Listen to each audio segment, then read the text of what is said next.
नमस्कार मंडळी, तर स्वागत आहे तुमचं पुन्हा एकदा माझ्या रेसिपीच्या व्हिडिओमध्ये। तर आजच्या व्हिडिओमध्ये मी तुम्हाला करून दाखवत आहे मस्त असा लाल डाळीचा डाळ कांदा।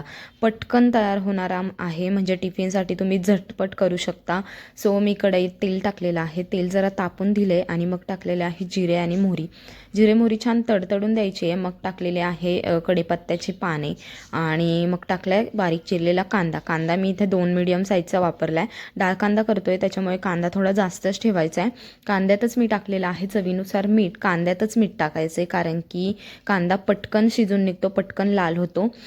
कांदा छान परतलाय, लाल झालाय, त्याच्यानंतर आपण टाकलेला आहे बारीक चिरलेला टोमॅटो। टोमॅटोसुद्धा मी इथे 1 मीडियम साईजचा वापरला आहे। छान परतून द्यायचा आहे, टोमॅटोसुद्धा गळून द्यायचा आहे छान। आणि मग टाकायचे आहेत घरातील कोरडे मसाले।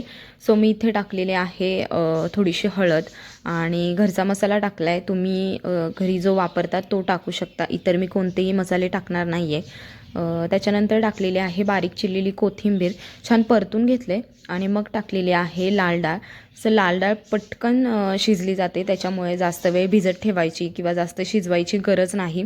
मी इथे 5च मिनटं फक्त डाळ भिजत ठेवली होती आणि स्वच्छ धुवून मी आता भाजीत टाकलेली आहे, छान परतून घेतले आणि पाणीसुद्धा मी कमीच टाकलेलं आहे, जास्त टाकलेलं नाही आहे। सो मी इथे 1 ग्लास पाणी टाकलेलं आहे आणि फक्त पाणी आटेपर्यंत, डाळ शिजेपर्यंत मी ही झाकण ठेवून डाळ चांगली शिजून दिली आहे।